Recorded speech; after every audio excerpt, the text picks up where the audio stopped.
हमीरपुर शहर में शनिवार सुबह इनकम टैक्स की रेड से शहर में हड़कंप मच गया है।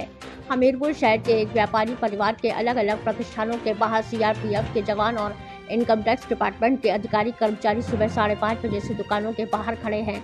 हालांकि अभी सुबह तक संबंधित दुकानों पर किसी तरह की कोई जांच पड़ताल शुरू नहीं हुई है, मगर जांच एजेंसी के अधिकारी कर्मचारी शटर खोलने के इंतजार में हैं। इसी परिवार के अलग अलग आवासों के बाहर भी जांच एजेंसी के कर्मचारी दिख रहे हैं। मौके पर मौजूद जांच एजेंसी के अधिकारी बात करने से बच रहे हैं। जिस व्यापारी की दुकानों और आवास के बाहर जांच एजेंसी है, उसका ज्वेलरी का कारोबार है। सूत्रों की माने तो संपत्ति से जुड़ी हुई जानकारी को लेकर ही यह रेड पड़ी है। इसमें एक विशेष परिवार के अलग अलग ठिकानों के बाहर जिस तरीके से यह इनकम टैक्स और सीआरपीएफ के जवान पहरा दे रहे हैं, उससे मामला आयकर से जुड़ा लग रहा है। पीबी नंबर की 1.5 दर्जन के करीब गाड़ियां सुबह 5:15 बजे के बाद जैसे ही शहर में पहुंची, इसके बाद हमीरपुर शहर में खासकर व्यापारी वर्ग में हड़कंप मच गया।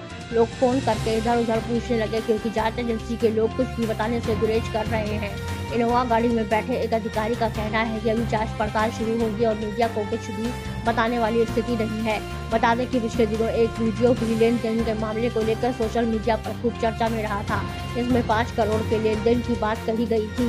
इसके साथ भी इस रेट को जोड़ा जा रहा है। वहीं हिमाचल प्रदेश के तकनीकी शिक्षा मंत्री राजेश धरवाड़ी का कहना है कि ये जो आज हमीरपुर में ईडी के दोबारा जो रेड डाली जा रही है, वो अभी इलेक्शन का समय है। अगर ये रेड इलेक्शन के बाद भी डाली जा सकती थी। वहीं लोगों के बीच भी कई तरह की चर्चा भी देखी जा रही है। वहीं तकनीकी शिक्षा मंत्री का कहना है कि जब से भाजपा सत्ता में आई है, तब से सीबीआई और ईडी सत्ता में आई है, इन्होंने ईडी सीबीआई का बहुत दुरुपयोग किया और पूरे हिंदुस्तान में राजनीतिक तौर पे इनका इस्तेमाल करना जो है जिस चीज़ का, ये सरेआम गलत है। और क्योंकि इस तरह के इम्प्रेशन रहे हैं पहले, इसी वजह से लोगों में यहाँ कई तरह की चर्चाएं हैं।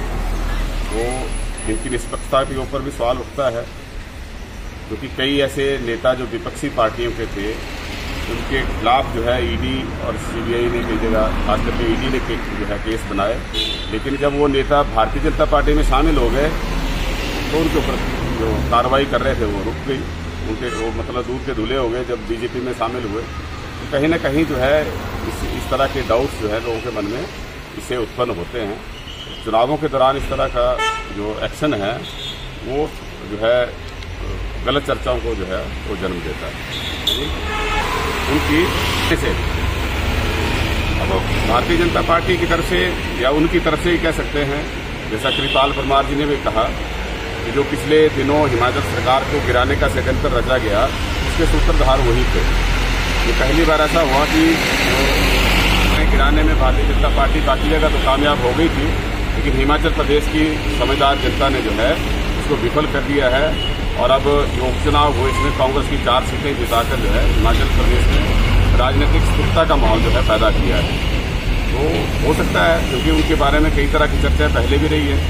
अब इसका जो आप कह रहे हैं, आपने भी बात सुनी होगी, इसी तरह की चर्चाएं जो है कई जगह सुनने को मिल रही है। कई तरह की चर्चाएं पैदा हुई हैं और क्योंकि चुनाव यहाँ चले हैं, चुनावों के दौरान इस तरह का जो रेड है उससे कई चर्चाएं निकलती हैं और कुल मिला के इसकी टाइमिंग ठीक नहीं थी, हम ये कह सकते हैं। क्योंकि चुनावों के दौरान जो है ऐसा लगता है कि इससे कई तरह के ज़्यादा तो मैं इसको नहीं बोल पाऊँगा, लेकिन कुल मिला के यही है कि इसकी टाइमिंग ठीक नहीं थी, है ना। चुनाव के बाद कर लेते या जो भी था।